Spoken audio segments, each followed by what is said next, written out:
Hi, good morning, everyone. Teng Boo from Capital Dynamics. Good to see you all. Long time no see. Today, our video is even more interesting than normal. It's about two birthdays, the birthday of two persons, and it's a very contrasting tale. Some people love to announce their birthdays with big celebrations. It's as if everyone must know about it. Some people don't even celebrate their birthdays. I normally don't even remember my birthday because I say, why do you want to celebrate an occasion where you're getting older? Nevertheless, what do birthdays, how do people celebrate it? What do they reveal about the person? This is a very interesting tale about two very different birthdays. Like I said, some people love to announce their birthdays, and then in my case, I'm in the other category. The two contrasting birthdays that we have today is about Donald Trump and Xi Jinping. If you look at how they celebrate their birthdays, they reveal tremendously a lot about the two different presidents. 14 June 2025, Donald Trump turned 79. One day later, 15 June 2025, Xi Jinping turned 72 years old. Donald Trump had a $45 million military parade for his 79th birthday, complete with tanks, jets, fireworks, and all the rest. In the case of Xi Jinping's 72nd birthday, most people would not even know of it or remember it, if not for Vladimir Putin sending him a birthday wish.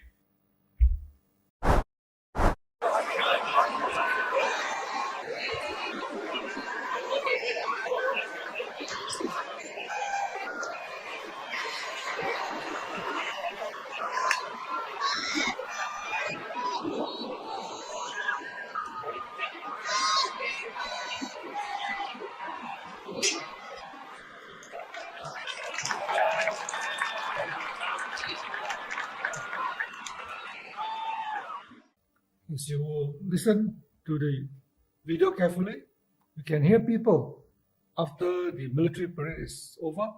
You can hear the crowd singing the song "Happy Birthday" to the president. And the tanks were so heavy that the streets of Washington have to be repaired after the parade. Trump, in his early days, used Chapter 11. This is a law in the U.S. In U.S.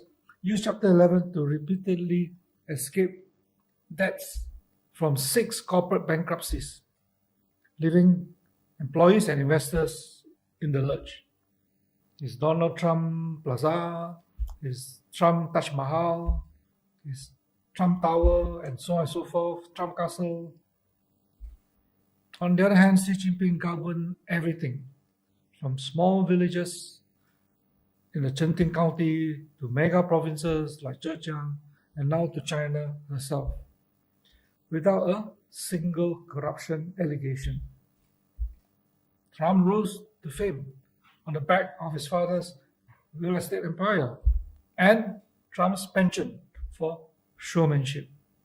On the other hand, Xi Jinping took many administrative transfers over 40 years, governing 250 million people from the Chengting County to Fujian to Zhejiang and Shanghai before eventually moving to Beijing. You see the photo on the left-hand side where Xi Jinping sat down with an elderly gentleman. This was when he was in Chengting County. If I remember correctly, I think that was in 1983 or something like that. Of course, Trump is famous for, I'm not sure what you call it, womanizing or whatever it is. Anyway, Trump was infamously caught on tape in the Access Hollywood recording, boasting about how he grabs women without their consent. He faced 25 public allegations of sexual misconduct, accused by numerous women, including some of them. I mean, these are the photos that we show some of the women. Jean Carroll, Ivana Trump, Jessica Liz, Summer Zervos, and many more. On the other hand, Xi Jinping, after 40-odd years of political career, has zero personal scandal. His anti-corruption campaign will continue, which he started in 2012. It's already 13 years, will continue until the job is done. Trump was closely linked with sex trafficker Jeffrey Epstein. And it played on the flight manifest, where it showed that there were two of them flying together, hosting Jeffrey Epstein at Mar-a-Lago, as you can see from the photos. And both of them admitted they especially like young women. And yet Trump denies wrongdoing. Xi Jinping was and is associated with grassroots people, the common folks, and earlier when he was in the re-education phase of his life, he was there for 7 years, and he led the villagers to dig wells, build terraces, build dams, and so on and so forth. The Apprentice TV reality show became Trump's well-known brand and his platform for political entry. If those of you who have seen the show, you will notice, you will remember his famous 2 words, "You're fired," which I think is carried on until his later life. On the other hand, Xi Jinping wrote 232 articles under a pseudonym, under a pen name, from 03 to 07, addressing rural reform and Confucian ethics at the Zhejiang Daily newspaper. Trump is obsessed with the size of the crowd. He will always boast how big his crowds are. He's obsessed with public ratings and media coverage. On the other hand, Xi Jinping, when he was appointed to run Shanghai City, he warned against the local Shanghai leaders, against formalism and any form of flattering activities after Xi Jinping was flooded with extravagant support messages.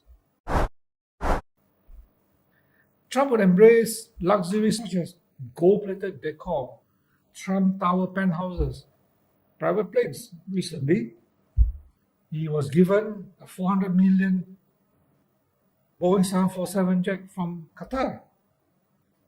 On the other hand, Xi Jinping, this was at a time when he was just appointed to the Shanghai Municipal, and the local politicians were trying to win favor, scurry favor from him. They wanted to give him an 800 square meter mansion, luxurious mansion in Shanghai. They wanted to give him luxurious foreign brand saloons. They wanted to give him the service of a gourmet chef, and for him to travel from Shanghai to Hangzhou. They even wanted to arrange a special luxurious train for him, even though in the end, Xi Jinping just took a bus.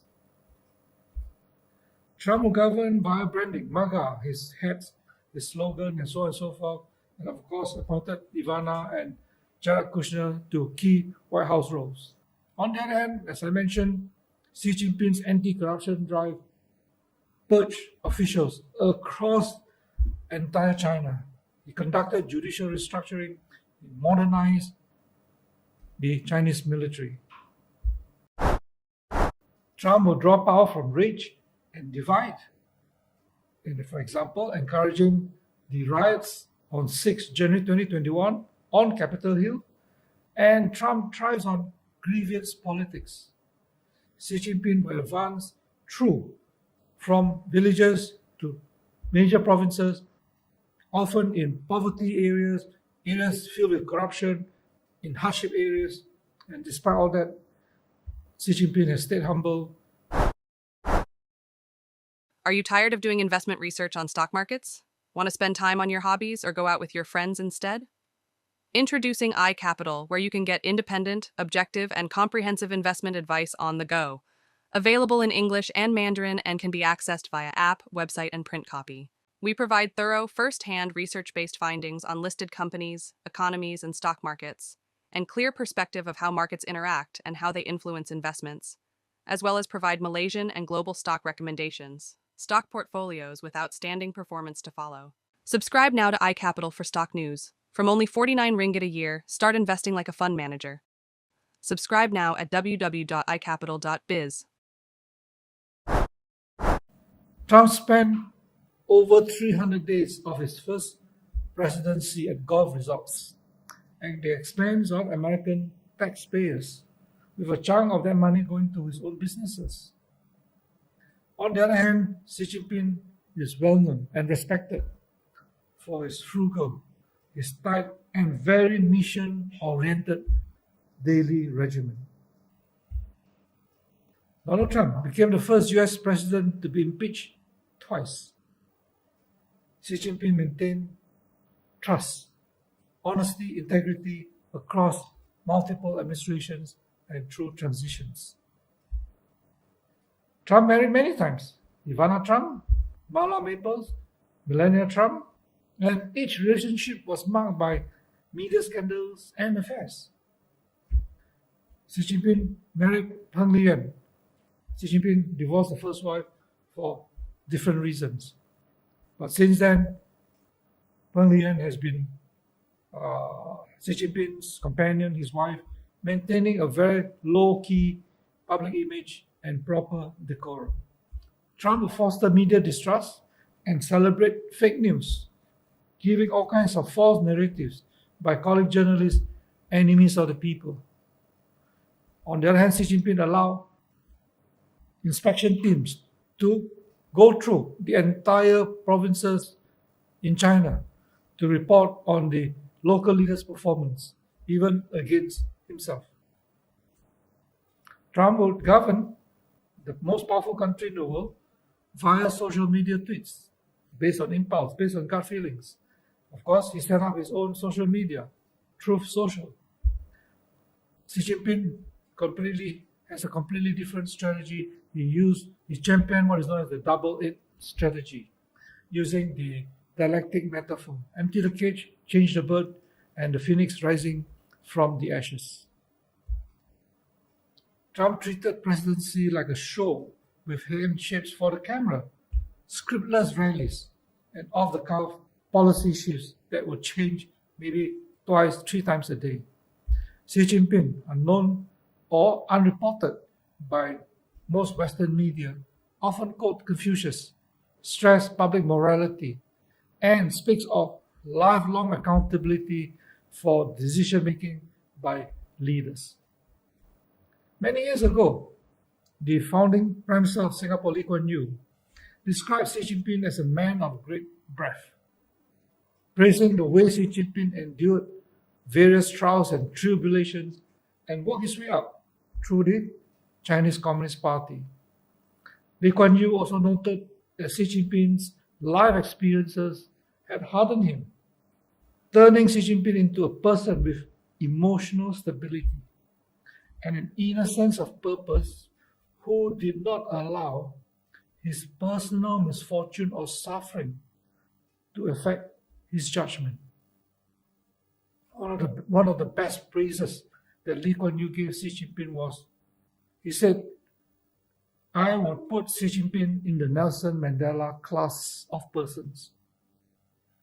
I'm not sure if all of you are familiar with Nelson Mandela, because what Lee Kuan Yew has categorized Xi Jinping must be understood.